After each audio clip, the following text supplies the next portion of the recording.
Les fameux échelons. On peut-tu en parler? OK? Ouais. Qu'est-ce qui se passe avec les échelons salariales? Je fais ma structure, là. J'en mets-tu pas? Dans quel contexte ça s'applique? C'est-tu en 2025 ou en 1990? Ça dépend. Ça dépend. On se situe où dans la ligne du temps? On est-tu dans Back to the Future ou Back to the Past? J'en ai vu, moi, une entreprise de service qui était prête à mettre 11 échelons, là, tu sais. Ouais, C'est ça. Qu'est-ce qu'on leur dit? Bon, les échelons, comment dire, peuvent avoir sa place. On le voit beaucoup en convention collective, exemple des échelons. Tu sais, on va parler ça. Oui, c'est parce qu'il y a une équipe derrière pour régir tout ça de manière très, très structurée aussi, là. C'est bon. Je vais être tranchée là-dessus. Je ne suis pas une fervente d'échelons. Ce n'est pas moderne, ce n'est pas c'est pas juste une mode en passant là de pas aller vers les échelons, mais ce n'est pas ce qui permet de rémunérer à sa juste valeur un employé, l'échelon. Les employés sont en quête de reconnaissance. Tu as eu un invité sur la reconnaissance récemment, mais la reconnaissance aussi, c'est tes compétences, ta valeur, etc. L'échelon, c'est juste de mettre un chiffre quelque part dans une grille puis de dire, ben écoute, t'es à l'échelon 3, fait que ça vaut ça. L'échelon est souvent trop associé à l'ancienneté. L'ancienneté n'est pas gage de compétence. Hein? La compétence, quelqu'un qui a 5 ans d'ancienneté peut être tout autant plus compétent que quelqu'un qui en a 9.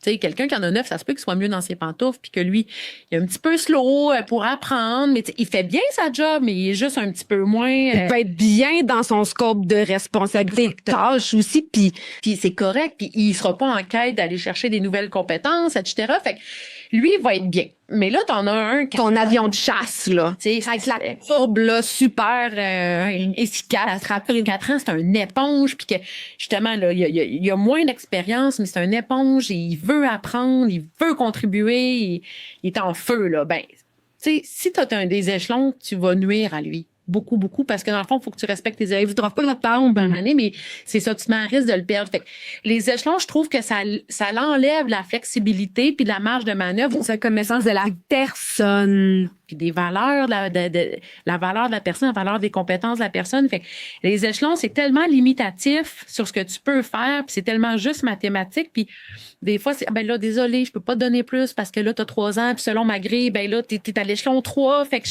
je peux pas ben aller en haut de ça, je peux pas, désolé.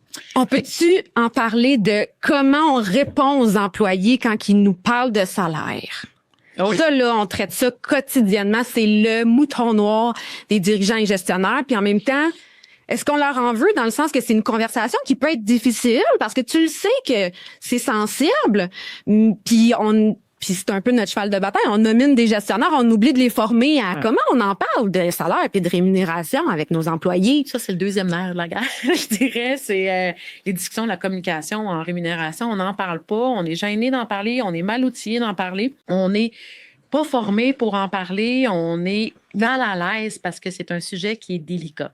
C'est un sujet qui touche à une certaine fierté pour plusieurs. Tu sais, y en a qui ont une fierté par rapport au titre. D'autres qui ont une fierté par rapport au salaire. Ouais. C'est ça qui nous permet quand même de payer notre hypothèque, notre loyer, notre épicerie. Il y en a qui veulent aussi arriver à la maison puis dire à son partenaire de vie comme « Hey, j'ai eu X% de... » Tu sais, c'est ça, comme tu dis, c'est qu'il faut pas sous-estimer que ça fait partie aussi pour certaines personnes d'une démonstration de valeur, d'un positionnement. Si, tu sais. Ton salaire, c'est... Encore plus, je pense, malheureusement, chez des groupes d'hommes, par exemple, de même métier, moi, ce que j'observe aussi sur le marché, c'est... Puis j'en ai aussi dans mon entourage, les groupes d'ingénieurs, les groupes de... Donc, les rôles, un petit peu, ben ils aiment ça, se parler aussi de salaire, puis de regarder ce qu'on suit. Tu sais, ça sort de l'école, puis là, oups, est-ce qu'on monte en même temps? Est-ce que moi, je suis bien positionnée? Mm-hmm. Puis on revient toujours sur la reconnaissance de sa valeur personnelle. Puis c'est sûr qu'il n'y a pas juste le salaire. Il y a toute la reconnaissance verbale aussi qui va être importante. Il y a la reconnaissance des accomplissements qu'on a faits, mais la reconnaissance monétaire aussi, elle est fondamentale. Fait que, qu'est-ce qu'on répond à un employé? Ben, il y a à la source, pourquoi l'employé vient de poser une question sur son salaire? Parce que ça veut dire que ce n'est pas clair. On travaille fort à essayer de le plus possible de vulgariser, de démocratiser la rémunération pour que la rémunération ne soit pas une source de stress pour les employés. Puis un expert en rémun, c'est ce qu'il va s'assurer de faire.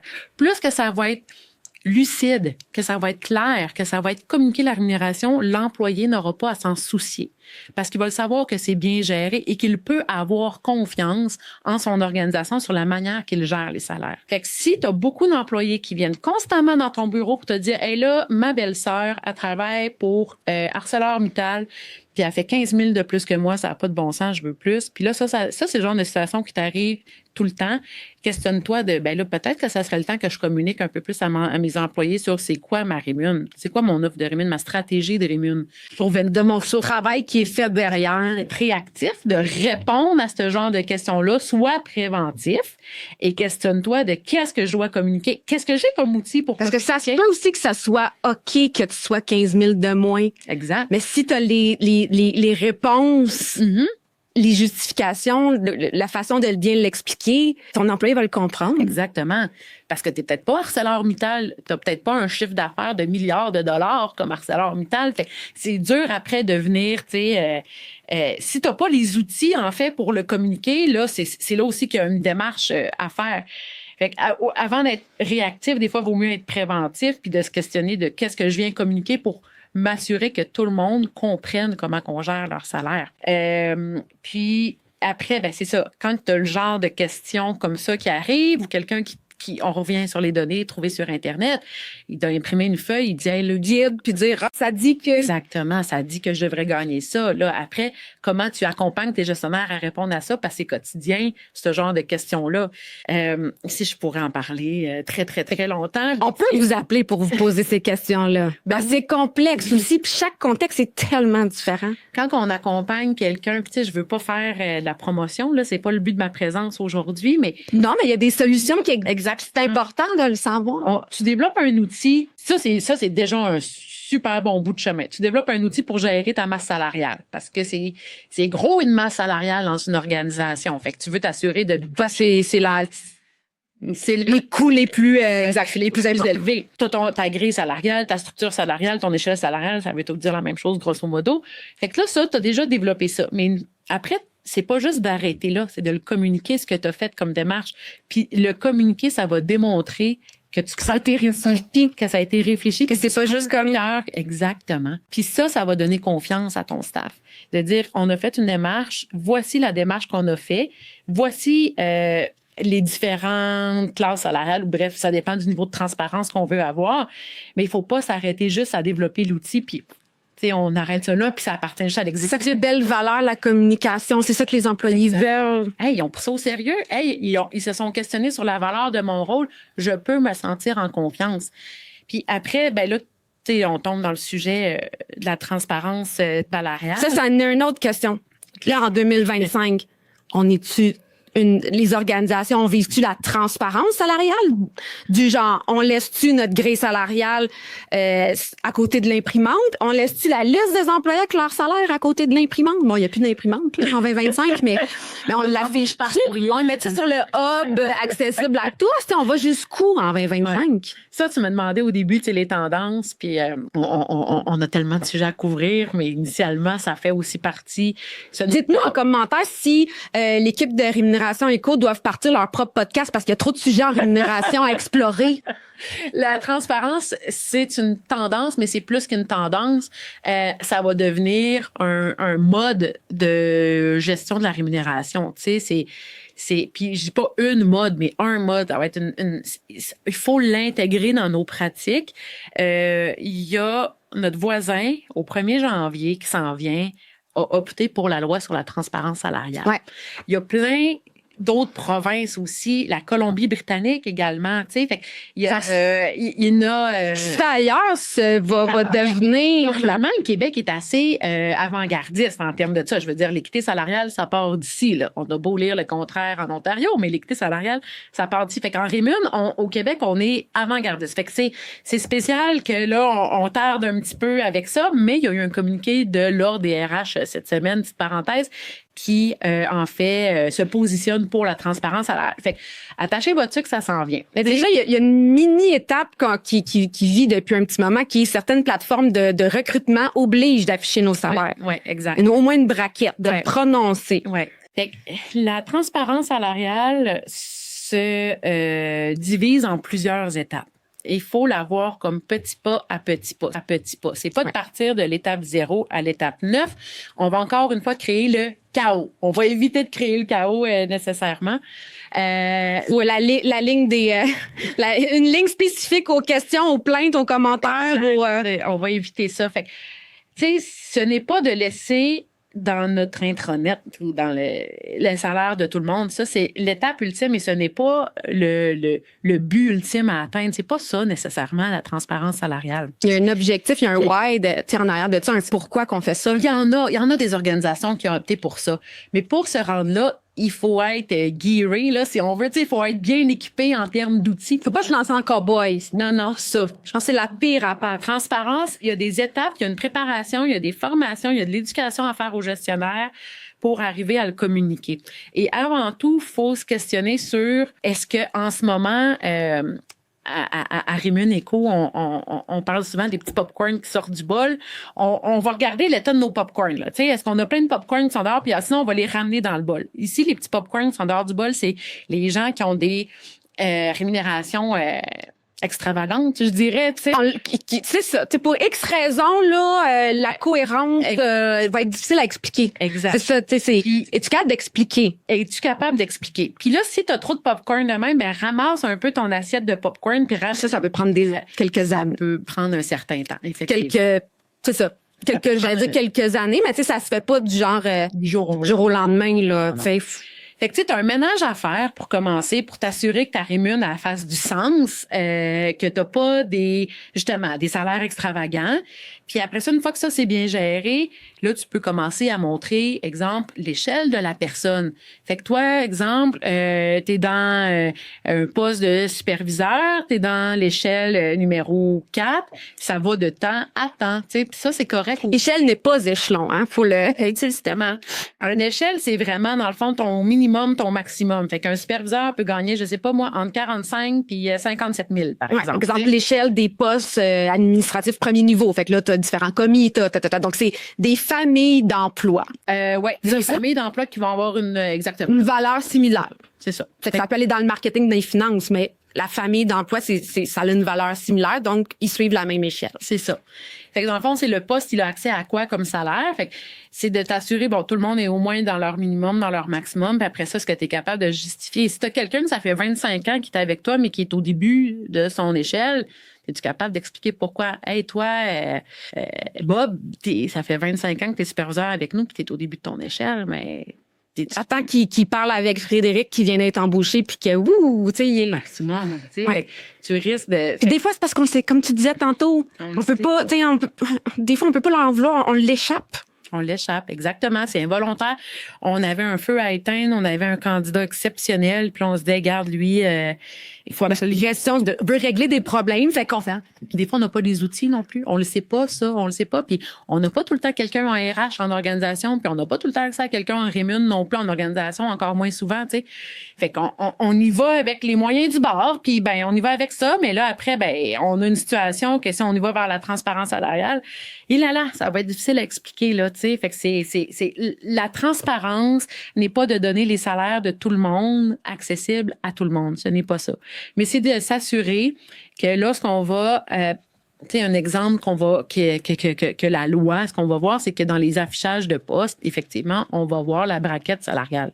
Fait qu'on embauche un opérateur, puis ça va être entre 37 et 48 000, par exemple, tu sais. Fait que ça va être ce genre d'éléments-là qui va ressortir. Mais après ça, c'est à l'interne, il va y avoir d'autres communications relative à ça, mais c'est de s'assurer que ça soit basé sur le genre, que ça soit basé sur les origines culturelles, que ça soit basé sur plein d'autres sources qu'on s'assure que tout le monde est dans le minimum et maximum. Ce sera pas de dire, bon, ben, toi qui arrives d'un autre pays, ben, on va te donner moins parce que tu n'as pas l'expérience canadienne. Non, non.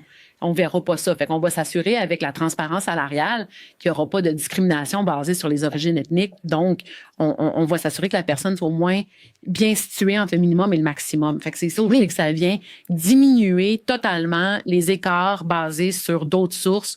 Que tout le monde, le jeu d'échecs soit cohérent. Exact. Ouais. Puis comme justement, juste en affichant un poste avec un salaire, ben qu'on ait toute notre gang que s'ils voient la braquette, qu'ils se sentent confortables, qu'on puisse leur répondre de pourquoi est-ce que t'es en haut, pourquoi t'es en bas. Puis fait que c'est ça la transparence. C'est pas divulguer tout à tout le monde là. Puis si tu veux aller là, tu peux aller là. Par contre, il y a des études qui sont sorties récemment, qu'il y en a qui disaient, tu sais, serais-tu à l'aise, toi, que tout le monde sache ton salaire? Puis il y en a beaucoup qui répondaient, non, ça m'intéresse pas, moi. Parce que oui, c'est un sujet qui n'est plus tabou, mais il y a quand même des gens qui sont plus réservés par rapport à ça, qui n'ont pas envie. Donc, tu sais, c'est pas nécessairement une obligation, puis ce n'est pas le but ultime à atteindre non plus, là, de sonde d'une certaine façon aussi, par respect. Tout à fait, c'est il y a toujours deux côtés à une médaille, là. Oui, c'est ça. Puis ça dépend comment t'as géré ça à l'interne. Ça se peut que tout le monde, toi, il gagne tout le temps le même salaire. Toi, t'embauches à 25 pièces de l'heure, puis après ça, tu gagnes 1 pièce de plus par année, puis that's it, là. Tu sais, c'est ça de la manière que c'est pas la meilleure manière, là. Ça, c'est ma technique de juste spreader ton beurre de peanut sur tes toasts également à tout le monde, puis on donne 1 pièce de plus à tout le monde par année, puis that's it, puis t'évolues comme ça, puis on te donne le même salaire, le taux unique à tout le monde. C'est pas... L'IPC, non, ça, c'est... L'IPC à tout le monde. On donne l'IPC à tout le monde. L'IPC est 2,1 là, actuellement. Fait qu'on donne 2,1 à tout le monde. On se questionne pas. On y va là-dessus. Mais ta personne, comme je disais tantôt, c'est comme si tu donnais une toast au beurre de pinot avec la même épaisseur à tout le monde. Mais c'est pas tout le monde qui a les mêmes besoins. Il y en a qui, avec leur toast au beurre de pinot, ont besoin d'un yogourt, puis d'une banane, puis d'un café. Ils aiment pas ça avec beaucoup de beurre de pinot. Il y en a qui aiment le beurre de pinot croquant, mais comme... Il y en a qui aiment le beurre de pinot nature. Puis il y en a qui veulent pas de café parce que c'est... On parle même des beurres de pinot. Tu ne peux pas donner... juste étendre ton beurre de pinot partout égal, parce que là, tu vas créer des inéquités au bout du compte. C'est moi, mais je vous ai donné un yogourt. Arrêtez de vous peindre, je vous ai donné un yogourt. Ouais, moi, je suis allergique au lactose. Je ne serai pas content. Ça, on pourrait extrapoler, là, mais un jour, on va parler de la pause fumeur. Mais combien vaut la pause fumeur sur un salaire? Qu'est-ce qu'on fait? On remplace tout ça par une rému? Bref, mais il y a tellement à parler, Rémi, là, ça n'a aucun sens. T'es-tu prête pour un gérable, pas gérable? Oui, vas-y. OK, let's go. Fait que gérable, pas gérable, Mélanie, monter une équipe de vente 100% à la commission. Ça, je l'entends chez les startups, les entreprises sont comme, j'ai vraiment besoin de vente, je suis prête à donner une marge sur mes ventes, mais là, j'ai pas le cash, je peux pas arriver à embaucher nécessairement. On fait quoi avec ça? Tu vas avoir une bande de requins, c'est ça qui va arriver. Tu vas créer une mare de requins. D'être uniquement à la commission, c'est il y a une certaine précarité financière qui vient avec ça. Donc, tu sais, les gens que tu vas aller chercher, ça va être des gens qui vont avoir un comportement de pure chasse, si on veut. Puis ça peut créer des comportements déviants, en fait, pour arriver coûte que coûte à leur commission. Fait que le type de gens que tu vas aller chercher peuvent nuire à ton esprit d'équipe, peuvent nuire à faut faire attention, en fait, en faisant ça. Et ce que je trouve aussi, c'est que si t'es dans une start-up, ça peut être des fois dans un contexte économique incertain, donc tu n'as aucune stabilité financière non plus. Fait que la personne, ça se peut qu'elle aille 0 aussi. Puis là, c'est du stress financier. Le stress financier diminue la performance au travail. 100%. Mais c'est ça aussi, là. Si c'est juste 100% commission, ce que tu veux des gens qui soient stressés financièrement. Qui appellent tes prospects, puis c'est ça. C'est ça. Représente. Exact. Fait que c'est le risque, autant que les gens qui peuvent aller chercher beaucoup, mais eux, ils vont piler sa tête l'un de l'autre, puis là, ça va te créer un esprit de compétition. Faut faire attention à ça. Faut avoir des indicateurs de suivi puis des objectifs de suivi qui vont être aussi comportementaux et non pas seulement financiers pour être sûr de ne pas juste avoir une gang de requins. Fait qu'il faut garder, si on veut aller vers cette option-là, il faut garder l'œil sur ce qui se passe, puis être prêt aussi à peut-être dire, hey, c'était peut-être pas ce qui est le mieux pour mon entreprise, là. Donc, encadrer ça par un bon directeur des ventes qui va s'assurer que les comportements sont bien, une bonne manière de tracker les ventes, de comment s'est faite la vente. Ce n'est pas un modèle que je recommande régulièrement, en fait. C'est important d'avoir des éléments comportementaux à évaluer là-dedans pour être sûr qu'on ne créera pas. Puis, les bonnies aux ventes, c'est encore... Tu sais, ça aussi, c'est une autre question qui revient souvent. C'est quoi? On bonifie ça comment? Des vendeurs en 2025? Il y a différentes manières, en fait, de le faire. Tu sais, ça dépend de l'organisation. Encore une fois, la rémunération, il n'y a pas de one size fits all. Il y a soit que tu augmentes ton salaire de base, mais que tu as moins de bonification. Tu sais, tu as une poche d'argent, comment tu veux la diviser, ta poche d'argent? Fait que soit ta poche d'argent, c'est plus de salaire de base, moins de bonification, de commission, ou plus, tu sais. Fait que comment tu vas venir rémunérer tes ventes? Tu peux le faire avec et là, on se tombe dans du technique, là, mais oui, il y a encore la place pour ça parce que une entreprise qui cherche une croissance, qui cherche une nouvelle région à aller acquérir, qui cherche à développer un nouveau produit puis aller chercher des acheteurs potentiels, ça reste, c'est un motivateur potentiel. Après, il y en a qui performent à ça, là. C'est excitant. Oui, puis on veut des vendeurs encore, c'est pas de mettre la hache là-dedans, c'est juste de s'assurer d'avoir quand même un salaire de base qui va être ajusté en fonction régulier en comportement parce que t'as un gros salaire de base plus une grosse bonification. Tes autres postes qui ont contribué, par exemple, aux ventes, ils ont quoi à eux? Parce que c'est souvent un travail d'équipe, tu sais. Les personnes qui ont rédigé les contrats, ils ont-tu quelque chose? Un ingénieur qui t'a investi en termes d'expertise dans ton offre de service, ils ont ceux qui ont bâti tout le système de lead gen, tu sais, il y a plein exact, il y a plein de monde qui ont participé à ça. Fait que des fois, c'est juste de t'assurer de l'environnement autour de la vente pour être sûr que tout le monde touche sa juste part par rapport à ça. Et après, ben là, tu as différentes mécaniques que tu peux venir faire pour rémunérer tes ventes. Chacun des indicateurs peuvent changer à chaque année aussi en fonction de ce que tu cherches à aller acquérir. C'est-tu une croissance en termes de revenus? C'est-tu une croissance en termes de clients? On a un signe de dollar, on a une unité de mesure qui est le nombre de clients. Fait que tout ça, par ça peut venir changer d'année en année en fonction de ce que tu cherches. Puis après, ben, tu as des multiplicateurs potentiels. Tu as atteint, par exemple, je sais pas moi, 300 000 de ventes. On t'en demandait 200 000. Ben, tu sais, le gars... On est dans l'exceptionnel, là. Ouais, exactement. Tu sais, ça va le rémunérer. Mais c'est toujours important de t'assurer que ton salaire de base soit conséquent par rapport à ça. Parce que si une personne fait 30 000 annuellement, mais qu'elle touche 130 000 en bonification, ben là, tu as des problèmes d'équité interne aussi, là, quelque part. Fait que c'est juste de t'assurer que ton pay mix, ta poche d'argent, elle est bien gérée, qu'elle soit équitable par rapport aux efforts donnés et qu'il y a une répartition avec les autres aussi. 100%, mais ça, écoute, juste le domaine des ventes mériterait son 2 heures de podcast. Ouais, c'est quelque chose, les ventes. Je sais pas, je vais t'en poser un autre. Ça se peut, je l'explique celle-là. Gérable, pas gérable. Les bonnies bricolage dans les contrats de travail comme motivateur. Je t'explique. On le voit encore dans les pratiques. Puis des fois, comme je disais tantôt, on sait pas qu'on sait pas. Donc, c'est bon, ça reste dans les pratiques. Mais de dire, OK, ben voici ton salaire. Puis on réévalue dans 6 mois, tu as 3 000 de plus. Puis là, ben on voit ça dans les contrats. Fait que quand on se met à ouvrir les contrats, ben lui, il a 3 000 de plus. Lui, il a 5 000 de plus. Lui, il a 1 500. Ça allait comme selon... on fait quoi avec ça? C'est-tu bon? C'est pas bon? Ça dépend. Si, encore une fois, exemple, on a une échelle, puis on veut s'assurer d'avoir bien positionné notre personne à l'embauche. Tu sais, on a peut-être un petit peu de difficulté à évaluer les compétences qu'elle avait eues avant ou son type d'expérience. Fait que des fois, on veut juste donner une petite marge de manœuvre. Puis c'est pas une mauvaise pratique, ça, de dire à la personne, on le fera pas à la baisse, par exemple, soit dit en passant, mais on va dire, écoute, je te positionne là, en début d'échelle, bref. Parce que c'est cohérent avec le système. Exactement. Puis après ça, on va voir dans 6 mois parce que, écoute, j'ai pas la prétention de tout savoir ce que tu as fait auparavant. Puis des fois, en entrevue, c'est difficile aussi de venir cerner tout ça. Donc, je te place là, puis je vais réévaluer ton salaire dans 6 mois parce que je me suis peut-être trompée.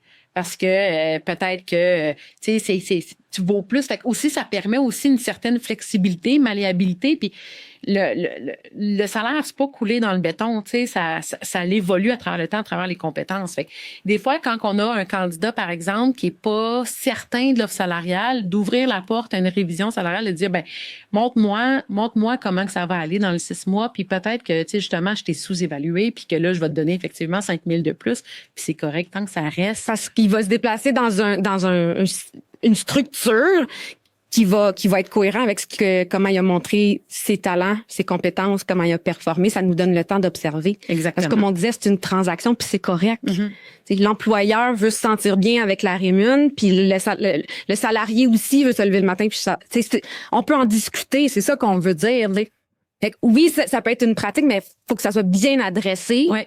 Faut que ça soit cohérent et que ça fasse du sens et pour les bonnes raisons. Donc, un bonus, un bonus dans un contrat ne va pas motiver nécessairement la personne. Et si c'est le cas, ça peut être très temporaire, là, t'sais. Donc, on parle plus de réviser sa position sur une échelle. Ouais. Ce n'est pas la même. Exactement. Dans une grille salariale révisée. Après ça, ben là, tu as des bonus de signature. Si tu signes avec nous, on te donne 5 000 pièces. Si tu restes avec nous, pour exemple, je sais pas moi, pour l'année, on te donne 15 000 à la fin. Bref, c'est des exemples fictifs. Les boni à la signature peut permettre, je suis pas une grande fervente de boni à la signature, mais parfois, quand on a un feu à éteindre rapidement, qu'on veut pas venir briser notre équité interne, parce que là, on a d'autres mondes, par exemple, qui occupent ce poste-là, mais il y a une surcharge dans cette équipe-là actuelle. Là, les opérations sont littéralement en danger, là. Puis là, on va aller chercher quelqu'un rapidement, mais on veut pas non plus lui mettre, un salaire de... Parce que ça se recule. Exactement, ça se recule pas. Fait qu'au moins, un bonus, c'est de dire, écoute, là, on va te donner 5 000, exemple, un premier versement au bout de 6 mois, puis un deuxième versement au bout de l'année. Ça permet des fois de venir chercher quelqu'un un peu plus rapidement sans venir le mettre beaucoup plus élevé de manière permanente. Exactement, de manière permanente. Fait que ça se fait. Je veux juste le dire quand même, il y a un petit drapeau qui se lève en termes d'équité salariale. Faut assumer que si on renouvelle pas ou on va le perdre, non? Après, tu sais, on peut venir un bonus de signature, c'est un one-shot deal, là. Tu l'as une fois, puis ça veut pas dire que tu vas l'avoir l'autre année d'après. En fait, tu l'auras pas l'autre année d'après. Fait que ça, faut que tu t'assures de bien le communiquer au début. Ce n'est pas un acquis pour toute ta carrière avec nous, là. C'est un méchant risque quand même. Un bonus à la signature du contrat. Fait que la personne touche à ça au début, parce que le feu est pogné, puis c'est là qu'on en a besoin. Fait qu'on fait un petit bout en avant pour pallier à ça. Faut s'assurer aussi que le bonus à la signature, si, exemple, il y a des systèmes qu'on peut mettre en place. Si la personne quitte après 3 semaines, c'est pas juste qu'on t'a donné 5 000. Faut penser à se protéger comme business, comme entreprise, là. Exactement. Fait que c'est pour ça que c'est bien des versements, pas en partant, on donne un montant, mais si tu quittes, il peut y avoir un prorata, il peut y avoir différentes manières, ou sinon, on te le verse après 6 mois, après 1 an. Il y a toutes des affaires même pour se protéger quand même. Mais faut user d'adresse, de réflexion, de stratégie. Faut pas faire ça en cowboy. Non, exactement. On risque de perdre gros. Exact. Puis on risque de perdre. C'est exponentiel. Nous, on dit souvent tout ce qui s'appelle management, pratique de gestion. C'est des effets exponentiels, puisque si tu gères pas bien ta stratégie, justement, bonification, etc., ben, ça se parle à l'interne, là. Un est démotivé, démobilisé, lui est fâché, lui, service client, fournisseur, puis là, ça peut... Exactement. Tu as donné 5 000 à lui, ça prend à ton équipe qui est dans le jus actuellement. Tu vas être capable de dire, écoutez, c'est une mesure pour venir vous aider là actuellement, puis peut-être que tu pourras envisager aussi peut-être donner un bonus spécial de surcharge à ton équipe actuelle pour que ça soit fair aussi pour eux, mais aussi il faut le présenter comme quoi c'est aussi pour diminuer la pression qu'il y a dans l'équipe. Fait que cette personne-là est venue nous aider pour cette portion d'année-là, puis pour que vous ayez, moi, un horaire de fou, par exemple. T'sais. Fait que c'est ça. C'est des mesures temporaires que des fois, il vaut mieux y aller pour un montant forfaitaire à l'extérieur, comme ça, de notre grille, parce que c'est pas, comme tu as dit, c'est plus sécure pour reculer. Tu sais, j'ai une collègue qui dit tout le temps, une fois que la pâte à dents est sortie du tube, on peut plus la remettre après, là, dedans. Ben, tu sais, c'est ça. Je vois l'image, 100%. Oui, c'est des choses qu'on pense pas. Tu sais, les dirigeants, gestionnaires, ils pensent pas dans le feu de l'action. On peut pas être bon puis tout savoir aussi. Tu sais, mais c'est des gros risques puis ça coûte cher aussi, ce type d'erreur-là. Ben oui. 100%. On gèle-tu ça des salaires? C'est gérable, pas gérable? C'est difficilement gérable, mais ça se gère. Ça se gèle, mais ça se doit d'être communiqué. Pourquoi? Une entreprise qui est en difficulté économique, c'est correct de geler des salaires, mais expliquer pourquoi et donner un horizon de temps. Soyez transparent sur la situation actuelle de l'organisation de pourquoi, tu sais, qu'on gèle les salaires. Puis what's next? Exactement. Tu sais, qu'est-ce qu'on a mis en place pour être sûr que l'année prochaine, exemple, ça aille mieux, puis que là, tu sais, est-ce qu'il va y avoir un rattrapage? Fait que ça, parce que là, si on gèle, ça veut dire qu'on a une difficulté financière. Là, on est en train de se créer un stress au monde. On va-tu fermer? On va-tu perdre nos jobs? Communiquer, c'est hyper important. Soyez transparent sur la situation de l'organisation. Qu'est-ce que vous mettez en place?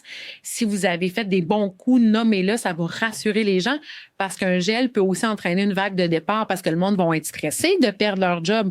Ça va mal, ils vont fermer, je vais me trouver d'autres choses. Mais si vous restez confiant sur ce qui s'en vient, ben là, il y a de l'espoir. Tu sais, fait que c'est bon. Il y a de la rancune aussi, là, puis de l'irritation. C'est un sentiment d'un manque de respect. Ben oui. C'est pas tout le monde qui voit le poids financier de tu sais, les gens qui sont dans les opérations, là, c'est sûr qu'ils viennent chercher quelque chose, on l'a dit au début, donc d'avoir cette réflexion-là de la stratégie financière de l'entreprise et tout, ça, c'est un gros poids aussi à laisser aux gens de comprendre seuls ou de. Exact. Tu sais, envoyez pas une lettre pour dire on donne pas de salaire cette année, un courriel, merci, bonsoir. Par moi que tu veuilles perdre 50% de ta masse salariale. On voit sur le marché certaines stratégies que c'est ça qu'on n'endossera pas nécessairement, mais c'est ça. C'est quasiment de. En période de gel, c'est une période qui est fragile, qui est délicate, donc nécessite encore plus de communication pour venir rassurer nos troupes. Puis il y a des services d'experts aussi. Hein. Je me ferais accompagner d'un expert en com pour penser à toutes ces choses-là. Ouais. Pas avoir d'angle mort, mais le plus qu'on va être transparent sur où est-ce qu'on s'en va, puis tu sais, ça fait oui, j'ai pas de la mauvaise volonté, c'est ça. Oui, ça se gèle des salaires, puis des fois, tant qu'à donner des 0,5% d'augmentation, vaut mieux réfléchir autrement, puis c'est ça. Fait que oui, ça se donne, mais avec beaucoup de travail, de délicatesse et d'empathie puis de bienveillance envers nos équipes. 100%. Est-ce qu'on augmente les salaires à chaque année? Dans un contexte où ça va bien, oui, absolument. On augmente. Dans un contexte que l'économie de l'organisation, et non pas juste l'économie nationale va bien, on parle de l'économie, parce que même si l'économie nationale va bien, mais que nous, notre organisation va pas bien, l'IPC, c'est un indicateur parmi tant d'autres. J'avais dit au début, quand on fait des augmentations, on doit analyser notre situation comme organisation. Est-ce que ça va ou est-ce que ça va pas? Puis ça va être le plus grand déterminant sur les augmentations de salaire. Donc oui, les salaires on va toujours prôner une augmentation de salaire parce qu'à chaque année, les gens sont de plus en plus efficaces dans leur job. À chaque année, les gens développent des compétences puis deviennent. J'entends le coût de la vie augmente. Fait que oui, j'adresse ça avec toi parce que c'est toi l'experte. Mais est-ce que c'est un mythe de penser que si on n'augmente pas le salaire ou si on reste à l'IPC, si on n'augmente pas le salaire, étant donné que le coût de la vie augmente, ben c'est comme si on réduit le salaire de la personne. Ça, j'entends ça sur le plancher, dans la consultation aussi. Versus si on donne l'IPC, dans le fond, c'est comme si le salaire c'est comme si le salaire reste le même. Puis là, donc, il faut donner l'IPC et un peu plus si on veut reconnaître une progression. Mm-hmm. C'est le bordel là-dedans, là. Il n'y a pas de corrélation entre l'IPC et l'augmentation des salaires d'année en année. Il n'y a pas de corrélation directe. Les années, ça va. Les employés vont toujours utiliser l'IPC à leur avantage. Ou le coût de la vie. C'est le coût de la vie en disant, il faut que tu m'augmentes parce que moi, je paye mon bacon plus cher, je paye mes steaks. Ouais, mais c'est pas à l'employeur de s'assurer que le bacon coûte moins cher, dans le sens que on ne peut pas donner le fardeau des coûts reliés à l'épicerie aux employeurs. Je veux dire, ça serait... Selon le contexte d'entreprise. Je veux dire, moi, comme employeur, là, on le sait qu'il y a eu un cartel du pain, là, pendant des décennies. Puis, tu sais, récemment, il y avait justement des chèques qui étaient remis pour ça. Mais comme employeur, je suis pas responsable de ça, malheureusement. Puis, tu sais, on le sait qu'on a payé trop cher notre pain pendant des années. Mais moi, là, j'ai une shop de mécanique. Mais c'est pas de ma faute, ça. Mais j'ai pas à payer pour ça nécessairement. Fait que, tu sais, je trouve que des fois, les employeurs ont le dos large sur, des fois, un laxisme gouvernemental, sur on s'est mis la tête dans le sable sur différents éléments, on a laissé ça aller, puis après ça, ben les employeurs réclament un IPC, mais tu sais, à un moment donné, les coûts de la vie, c'est aussi la crise du logement. Oui, les logements coûtent plus cher, mais si les employeurs devaient tout assumer, mais il y a des décisions qui fermeraient tout. Là. Je pense qu'à un moment donné, il faut...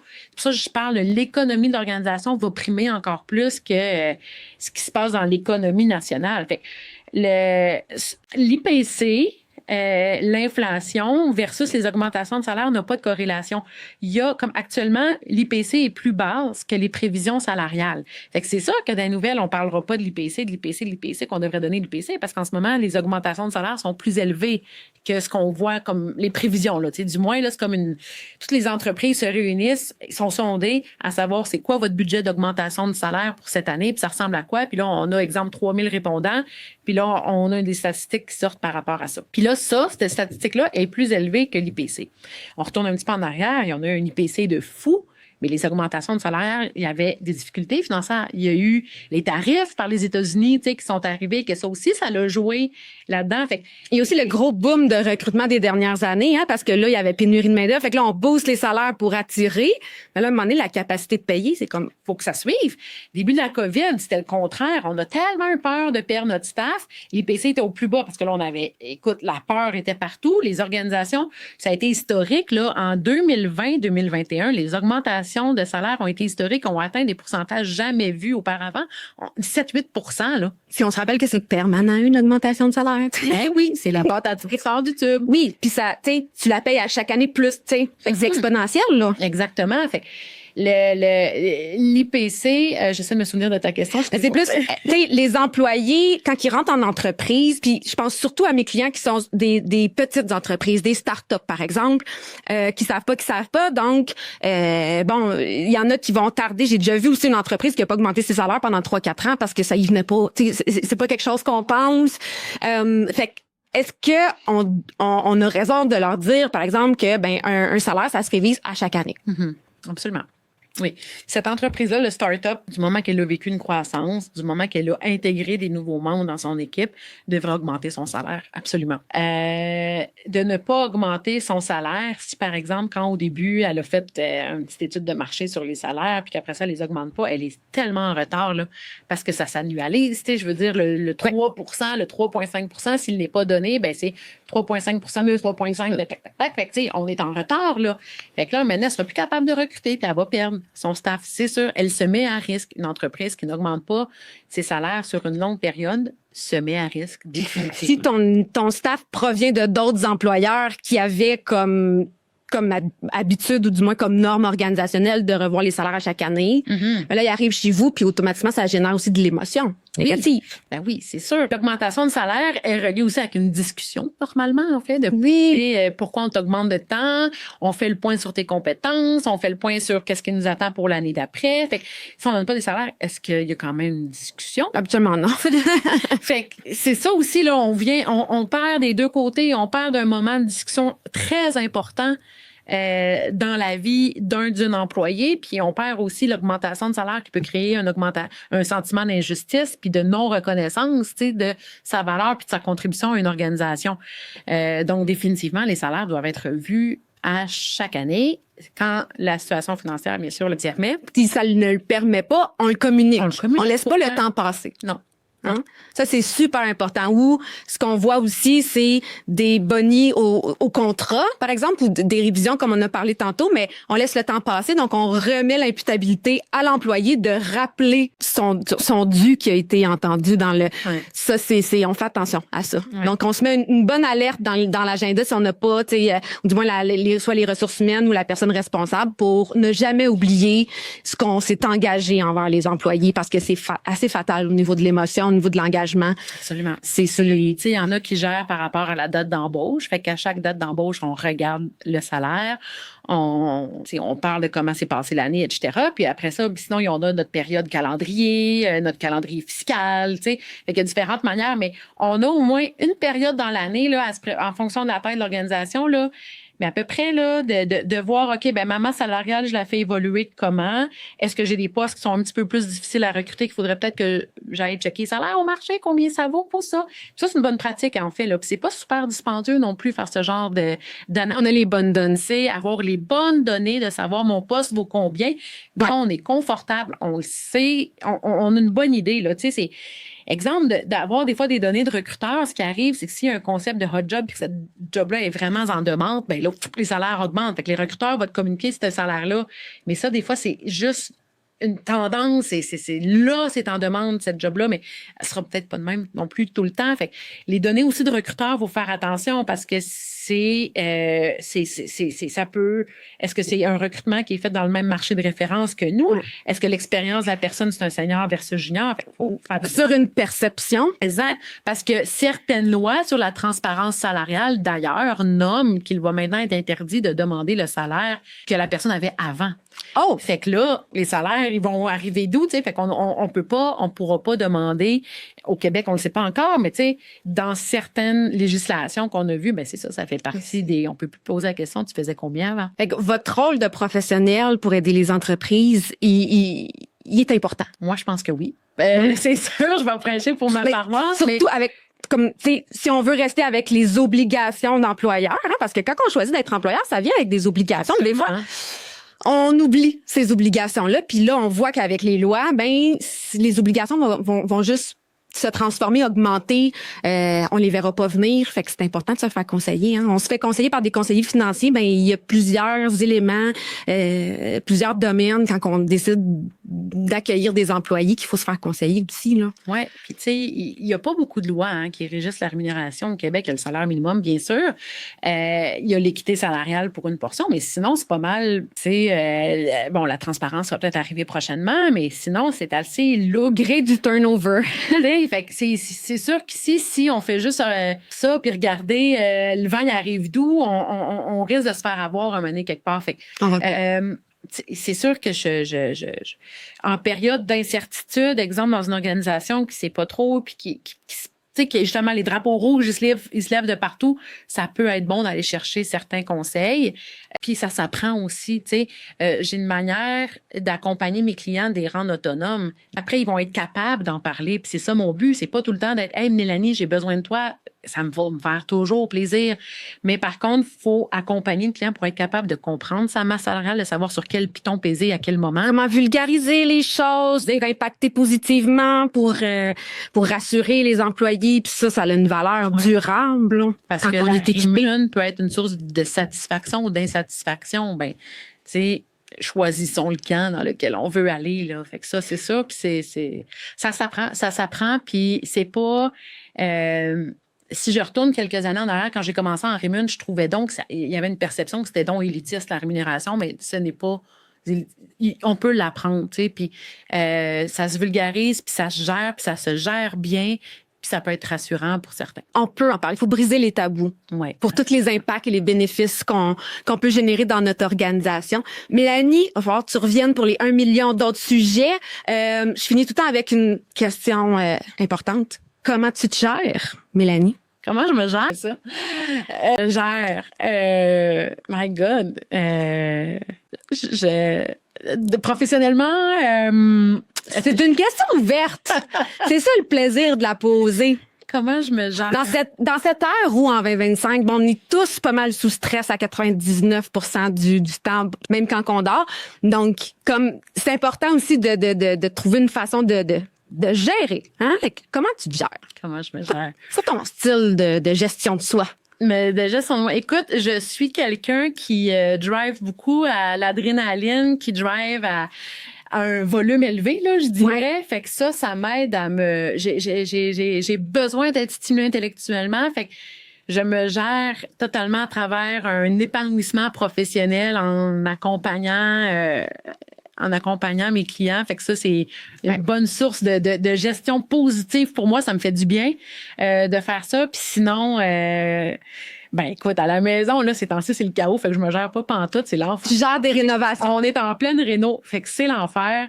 Fait que je me gère pas ben là-dessus. Je retrouve le confort dans d'autres éléments. Puis tu te gères avec tes collègues aussi, hein? Donc la belle équipe de Rémunération Éco. Si on veut te rejoindre, Mélanie, donc là sûrement qu'on éveille encore plein d'autres questions. Donc des gens qui se questionnent. 2 questions en fait. À partir de combien d'employés moi je peux vous appeler pour poser mes questions? Écoute, tu sais, autant que j'accompagne des organisations de 10 personnes, autant que j'en accompagne qui en ont 2000. Là. Fait que c'est assez varié. Puis, tu sais, des fois, ça peut être juste de discuter un petit peu de conseils sans que ça soit dans le cadre d'un projet. Ça peut être du conseil à la carte aussi. Absolument. Tu sais, on en fait du service conseil en discussion comme ça. On ne fait pas de paye. Puis ça, je le dis, parce que souvent, le monde pense que les gens de rémunération font la paye. Moi, j'ai aucune idée comment faire ça. J'ai jamais fait ça. Deux volets, c'est chose. Tu sais, d'ailleurs, un pémètre, payer le cher, il y en a pas beaucoup qui, tu sais, c'est un poste qui a une valeur au marché élevée puis que bien souvent, tu sais, quelqu'un de qualité, c'est vraiment, un pémètre, c'est quelque chose. Fait que c'est bref. Fait que on m'appelle, c'est ça. Dans les tailles d'entreprise, ça varie tellement là, mais nous aussi on dessert en fait la PME principalement là. Fait que si vous êtes une multinationale, on a des bons collègues à vous référer, mais on est vraiment plus dans l'entreprise québécoise. Puis, comment? J'ai un LinkedIn, Mélanie Foley. En fait, il n'y a pas beaucoup de Mélanie Foley. Fait que ça, tu sais, on met les liens aussi dans le bas des épisodes. Sinon, ben, sur le site de Rémunération Éco, ben, mon adresse courriel, c'est melanie@commercialremunération.co. Pas d'accent nulle part. Et puis, voilà. Fait que c'est comme ça qu'on me... Puis, posez vos questions. Vaut mieux poser une bonne question que de prendre des risques qui pourraient générer des impacts qu'on sous-estime. Oui, c'est ça. Puis, tu sais, il y a beaucoup de littérature quand même sur le sujet. Il y a beaucoup. Puis, faites-vous accompagner par des gens qui, surtout quand vous débutez là-dedans, par des gens qui s'y connaissent, parce qu'il y a beaucoup de mythes à défaire en rémunération. Donc, ça fait 10 ans que je ne fais que ça. Fait que, tu sais, on le voit que des fois qu'il y a des mythes qui circulent. Fait que de faire attention des fois un petit peu au type d'accompagnement. Ouais, de pas garder en tête des fausses perceptions ou demander à ChatGPT. Merci Mélanie d'être une des voir. Fait que vous avez, tu vas probablement revenir pour plein d'autres questions. Avec plaisir. Justement, si vous avez des questions auxquelles on n'a pas répondu, écrivez-nous. Comme ça, on va faire une belle liste, puis on va faire revenir Mélanie pour toutes les passer. Alors, on est là pour ça. Merci.